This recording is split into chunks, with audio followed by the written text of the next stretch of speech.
John Bozeka. Noah Hiles. Lunchtime, as always. You know the drill. So, Super Bowl 54 last night, won by the Kansas City Chiefs in what I thought turned out to be a pretty good game. Yeah. Started kind of slow, was really slow until about the final 7 minutes of the fourth quarter, and then just things went nuts from that point on. Kansas City wins 31-20. Noah, just your immediate thoughts. Great game. You had the fear that it was going to be like last year, especially with the slow first quarter, only being, 7-3 at the end of the first quarter. But I thought overall it was a solid game. Happy to see Andy Reid get a ring.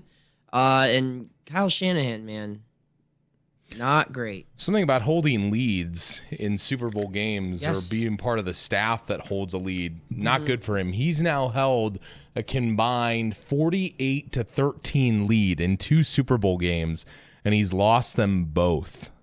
That's not like something that you advertise at all, and he's not going to, but I don't know, something about his coaching in the fourth quarter or the way that he looks at a fourth quarter, it seemed like he went away from some of his game plan, and it just seemed like things changed. The run was working. Yeah. I mean, the one that stands out to me is when Kansas City was storming back. They were down. They were only up by 3. It was 20-17.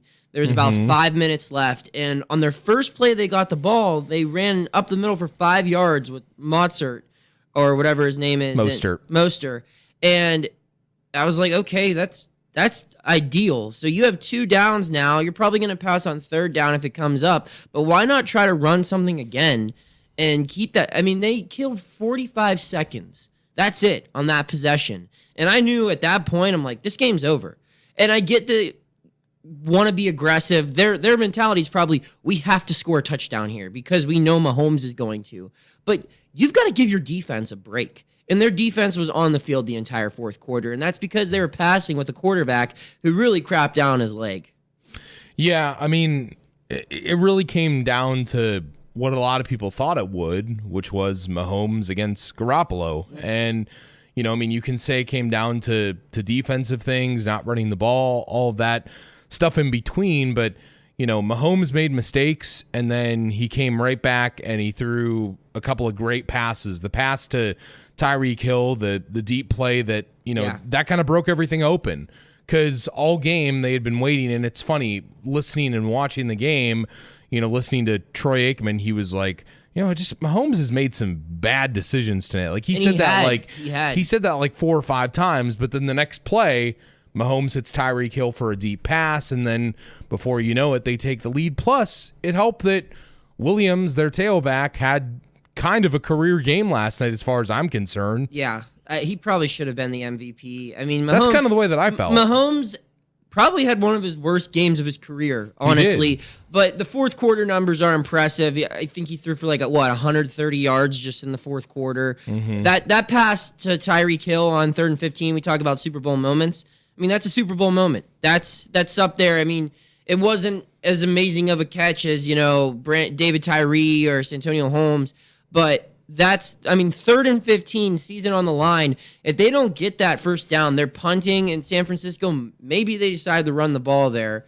Who knows? But that catch really, I think, was, oh, man, this is happening. And then Sammy Watkins, the first play when they got the ball back, that catch, when they got it in the red zone, it was that was his best pass of the night. Yes, I agree. Because the one to Hill, that was kind of like a can of corn. Yeah. But, he's just open. But that's Mahomes to Hill all the time. It's just that guy's so much faster than everyone, where he can get that much open, where he can camp under a ball that's just rocketed 50 yards down the field. Well, and I think the thing, too, that when you look back at this Kansas City team is that you're going to say that they were the team that came back in every round of the playoffs. I mean, they were down in the divisional game. They were down in the championship game. They were down in the Super Bowl.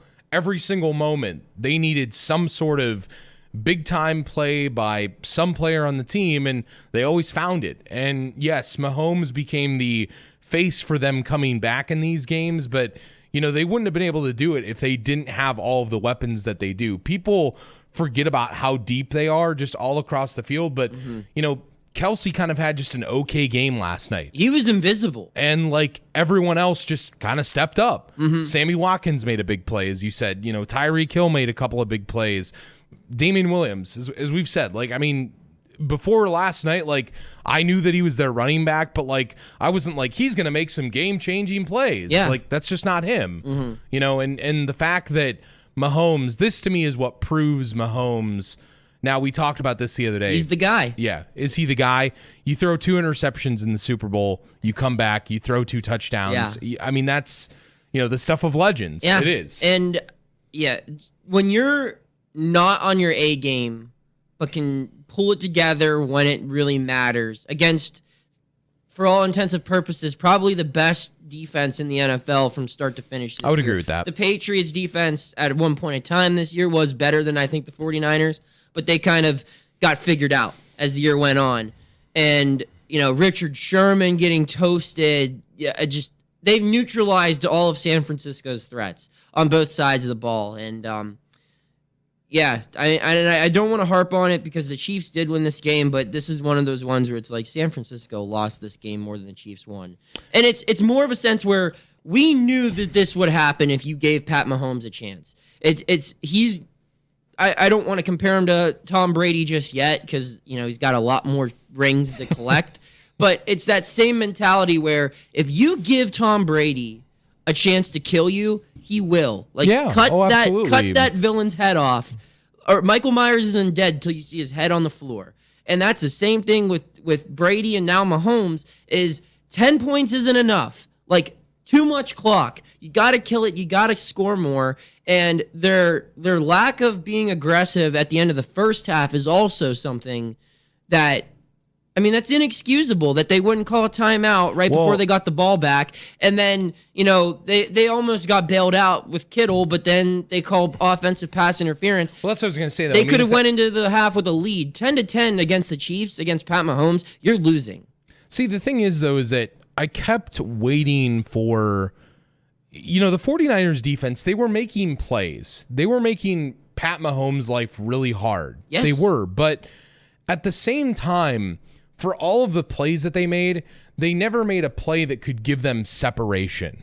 They constantly just made plays that kept the game in check, but they never made like a fumble return or no, but they an interception return. Set themselves up to have that. But then, you know, I mean, but that's what I'm saying. Yeah, like, Garoppolo, man. But like the thing is that like that was the difference is that yeah. when push came to shove, the Chiefs made the plays. Yes, there was no. You know, in some cases like that, like you look at the Steelers when they won their Super Bowl 40, Ben Roethlisberger was garbage that game. Yeah. But they had guys like Ike Taylor making big interceptions and, you know, or even, I don't know, there's a million examples where the quarterback doesn't play great, but the defense does bail you out. And that was going to have to happen for them. And they played well enough, but I don't blame the 49ers defense at all, though. They were on the field too long, man. They were on the field too long. Kyle Shanahan, Jimmy Garoppolo, not connecting with Emmanuel Sanders, too. That was the moment. That was going to be the moment. On that, it was like 3rd and 10. They go deep. Emmanuel Sanders had everyone beat, and he doesn't connect, and then they go for it on 4th down and get sacked. Blouses. Well, and you know what? The other thing, too, is that game blouse is good. The other thing, too, that made it interesting is that you had a situation of, I felt the Chiefs defense all game had kind of been non-existent. And then when they did need a couple of plays, you know, when they did need stuff to go their way, they got some timely sacks. They got some timely things. And again, I always feel that that's the difference when you get to a Super Bowl. And I think it's the same situation here is that when you look at both teams, although the 49ers played better for like 75% of the game, for 50 minutes, the 49ers were head and shoulders the best team in that game. But in the last 10 minutes, which are the most important, plays were made, yeah, and they needed to be made, the best guy, who I believe is the best player in the NFL now, made all of the throws, made all of the plays, and that's why, like, when you look back to the Patriots 28-3 comeback, people say, well, how is it possible? Well, when push comes to shove, it got the comes baddest dude in the room. You make the plays. Yeah. It's the same thing as in any championship. Look at any championship of basically like the last 10 years in any sport.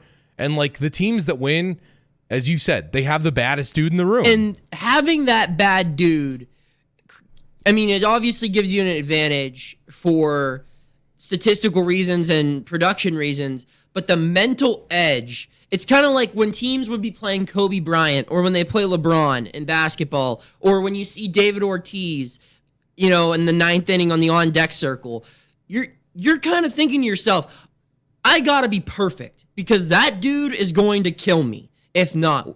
And you tense up, and that's what happened with Shanahan in both of these games now, where it's going against Brady, it's going against Mahomes. And you get yourself out of your game, and you pass the ball too much, you make these mistakes, and just having that number 15 in red and white on the sidelines with his curly hair, you know, drinking a Gatorade bottle full of Hunt's ketchup probably. They look across the sideline and they see that and they think, oh my God, there's the boogeyman. And now they're not playing their own game. And just having that advantage of having the baddest dude, not even on the field, but on your sideline, it gives you that advantage where you can force teams to play a game that they don't want to play. Plus, in all of those situations that you could talk about, normally if you look across the sideline too, you see a coach who is more experienced than you. Yeah. And well, last night, in those choking situations. And last night, again, Andy Reid for 50 minutes of this game did not make many great decisions. I actually didn't mind his decision. He went for it on 4th down, was successful. Well, no, I'm saying like he didn't do anything that had like a large scale effect on the game. I thought he coached a great game, but I get what you're saying. He didn't have like a genius moment till the end. But then he decided, and it was talked about in the post game, who decided to go no huddle. Well, it was clearly him and Mahomes met on the sideline and said, hey, we need to push the tempo of the offense, and they both decided on it, and that was Andy Reid's moment. Yes. He finally had, because he's always been right there on the precipice of a moment. That beautiful son of a gun. He finally had his moment. Mm-hmm. He got his double cheeseburger. Dude had a great night. You see his quote? Said, I didn't sleep with the Lombardi. I didn't sleep with the Lombardi trophy. I slept with my trophy wife. Which is like, congrats, Andy Reid, my guy. Real quick, John, just personal Super Bowl thoughts. Favorite commercial? Anything stick out to you? Yeah, the Bill Murray Groundhog Day was really good. I like that one. I thought that was really, really funny. I thought it was well done. I like the Ellen Alexa. Yeah, I did too. That was another one that came to the top of my mind. Really, none of the other Super Bowl commercials are overrated now. They were great when we were growing up, but now it's just become so. I mean, you see them all beforehand. Thoughts on the halftime show? I thought it was good. It was really entertaining. Good. Thought we found out there are a lot of horny old men on Twitter. Actually, that's legitimately a problem on Twitter, Facebook, Instagram, anywhere that a 65-year-old man. I did enjoy it. There were some tweets though, like one of my former coworkers back at 93.7 The Fan tweeted, I just witnessed my 6-year-old son discover that he enjoys women. And like stuff, I enjoyed stuff like that. But yes, there were a lot of horned up old men on Twitter last night. Yeah, I mean, it's like there was all this like pent up stuff last night. Everyone was like, "Yeah, it's a Super Bowl finally!" Like, you eat well, Super Bowl snack well. Yeah, I probably ate around 30 wings. No lie, no cap. We had a buffalo chicken mac and cheese. Attaboy. So we had like the best of both worlds. Oh, I still got about 10 left over. And for those who are wondering, went 2-6 in my bets. Started off great. Tails never fails. And I had Pat Mahomes scoring a touchdown. Everything else, I had Kittle scoring a touchdown. I had the 49ers winning the first quarter. I had the second quarter being the highest scoring. And then I had the over, and I had the 49ers. It was and then a 2-point conversion also. None of that happened. Not that anyone cares, but... Two last quick things. I will say, I got the Chiefs score correct last week on our podcast about picking things. Did you say 31-20? I said 31-27. Okay. So I got the Chiefs total right. So I feel good about that. Yeah. I wanted to acknowledge that. Like, okay. I mean, I wasn't some sort of schmo over here. Yeah. And then also, what else did I... There was another thing that I predicted, but I can't remember what it was. Shoot, I'm mad now because I wanted to rub that in your face today. Well, I'm mad now because I lost money that I thought for sure. I'm like, I'm about to clean house here because I don't know. It is what it is. We're on to basketball season. I already don't care about basketball though. I watched the Cavs lose to the Warriors by 30 the night before the Super Bowl. It'll be a fun March Madness. A lot of upsets. Yeah, but that's like not for another couple weeks. You got to start scouting. My favorite team this year, I'm announcing it later today on Twitter. Uh-oh. Enjoy. Uh-oh. He's already bought a hat, folks. Oh, it's in the cart. I'm John Bozeka. I'm Noah Hiles. Thanks for listening.